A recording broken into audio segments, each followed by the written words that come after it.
Chapter 3. Now Solomon made a treaty with Pharaoh king of Egypt, and married Pharaoh's daughter. Then he brought her to the city of David, until he had finished building his own house and the house of the Lord, and the wall all around Jerusalem. Meanwhile, the people sacrificed at the high places, because there was no house built for the name of the Lord until those days. And Solomon loved the Lord, walking in the statutes of his father David, except that he sacrificed and burned incense at the high places. Now the king went to Gibeon to sacrifice there, for that was the great high place. Solomon offered 1,000 burnt offerings on that altar. At Gibeon the Lord appeared to Solomon in a dream by night, and God said, "Ask, what shall I give you?" And Solomon said, "You have shown great mercy to your servant David, my father, because he walked before you in truth, in righteousness, and in uprightness of heart with you. You have continued this great kindness for him, and you have given him a son to sit on his throne, as it is this day. Now, O Lord my God, you have made your servant king instead of my father David, but I am a little child. I do not know how to go out or come in. And your servant is in the midst of your people whom you have chosen, a great people, too numerous to be numbered or counted. Therefore give to your servant an understanding heart, to judge your people, that I may discern between good and evil.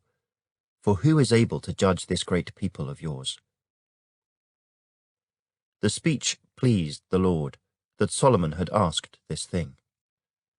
Then God said to him, "Because you have asked this thing, and have not asked long life for yourself, nor have asked riches for yourself, nor have asked the life of your enemies, but have asked for yourself understanding to discern justice, behold, I have done according to your words. See, I have given you a wise and understanding heart, so that there has not been anyone like you before you, nor shall any like you arise after you. And I have also given you what you have not asked, both riches and honor, so that there shall not be anyone like you among the kings all your days.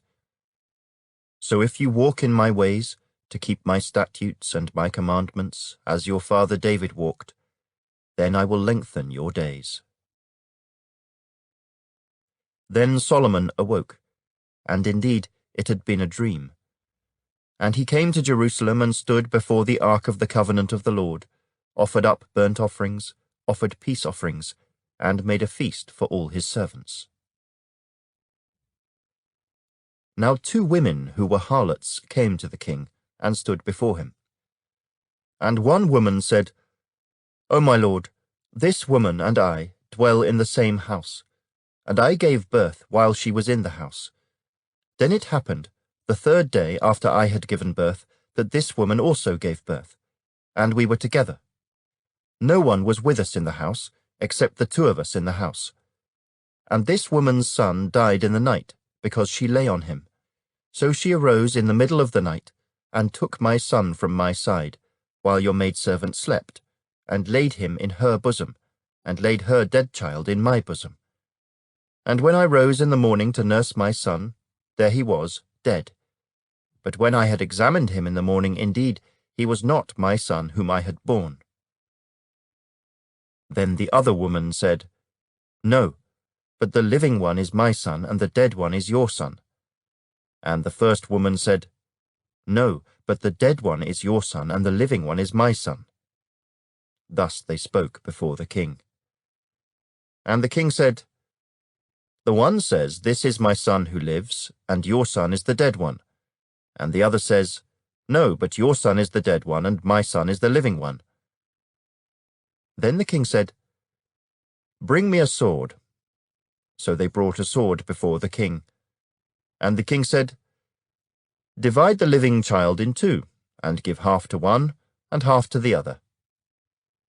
Then the woman whose son was living spoke to the king, for she yearned with compassion for her son.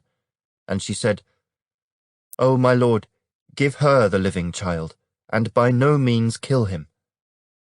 But the other said, Let him be neither mine nor yours, but divide him.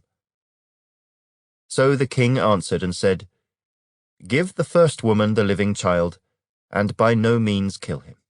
She is his mother. And all Israel heard of the judgment which the king had rendered.